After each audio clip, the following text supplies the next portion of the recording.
have a love-hate relationship with the Huawei Nova 5T.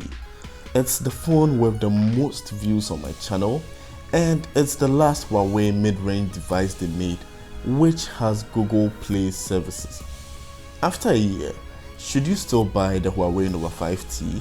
We are going to discuss in detail how the phone has aged, the accessories which came with it, and what I like and absolutely hate about this phone. Coming up next. Have you ever felt? Are you listening? Damn. First of all, let's look at the accessories. The clear plastic case has become discolored but has really kept the phone from scratches. So you should buy a case for your phone, and I'm going to leave some links to some good ones I found online in the description below. Now, the screen protector which came with the phone has taken a very severe beating, but then it was able to accomplish its job of protecting the screen and making it look almost new even today. So like, I took off the screen protector and the screen looks so good. Next is the charging adapter. The Nova 5T launched with a 22.5 watts fast charging adapter included in the box. At that time, it was super impressive, but today other phones have 33 watts fast chargers, and some even have like 65 watts chargers, and it's like 33 watts fast chargers are, the norm nowadays. But it doesn't mean that the phone doesn't charge fast. It does. But then you need to bear in mind that the battery of the Huawei Nova 5T, which is a 3750 milliamperes battery, will be considered kind of small when compared to the 5000 milliamperes batteries in many phones of today, like the Poco X3 NFC. The Nova 5T does not have a 3.5mm headphone jack. It comes with a USB-C pair of earphones, and I never used them. Instead, I bought an Anker Soundcore Bluetooth speaker which has active noise cancelling. They are not expensive. I have a review of it on my channel, and they produce very decent sound when consuming content on your Nova 5T.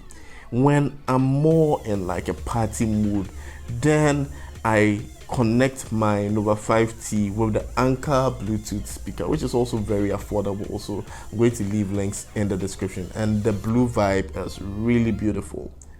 This is because the speakers on the Nova 5T are not loud enough even by default. Like, it's not a stereo speaker setup, and the speakers at the bottom of the device are not very loud, like when you're watching movies or consuming content. So it will be good for you to get like an external speaker or a Bluetooth speaker. Now let's see how well the design of the phone has aged over the period. Has it grown on me? Before I got the Nova 5T, I had never seen a phone which had such a unique gradient design at the back. The way the phone reflected light was just beautiful. As compared to phones of today, the Nova 5T is smaller at about 6.2 inches. After using the phone for so long, I really wish that it had a plastic back instead of glass, as the glass doesn't really serve any purpose apart from looking premium and being expensive. It makes the phone catch a lot of fingerprints, and that's why it's important that the company added a clear plastic case in the box. Now, in terms of display, though the Nova 5T has an LCD display, the colors are super rich. I haven't ever had cause to complain about the display. The selfie camera is tucked away in the corner, and so watching content is uninterrupted. Of course, now the craze seems to be high refresh rate displays, and the Huawei Nova 5T comes with 60 Hz. Does it make that much of a difference? Let me know in the comments. Like, do you use a phone which has a high refresh rate, and like, does it give you any unique experience over the times that you were using phones with 60 Hz? Let me know in the comments. If you use an iPhone, from the iPhone 1 to the iPhone 12, you don't have high refresh rate, so you don't really know what I'm talking about. The fingerprint sensor is as fast today as it was a year ago when you are using to unlock your device. Now, I complained about the phone not having expandable storage, but even after a year of downloading all kinds of media and games, there's still a decent amount of storage available. So 128 gigs of storage is not so bad after all. Now let's talk about the processor. The Huawei Nova 5T uses the same processor which was in the Huawei P30 Pro, and it's a really good processor.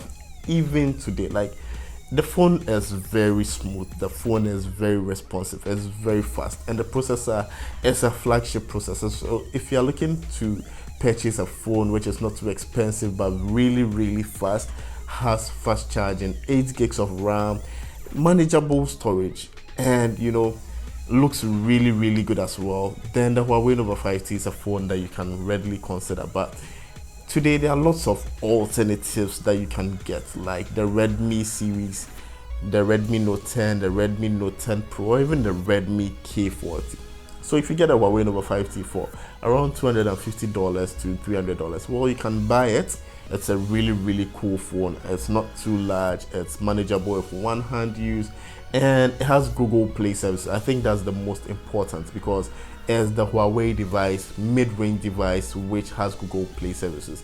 It's the best Huawei mid-range device which has Google Play services that I can recommend to you. I hope you understand. But if you want other phones which will give you better value at the same price, then I'm going to leave links in the description for at least 2 other phones that will deliver more value than the Huawei Nova 5T. Thanks, Burberry.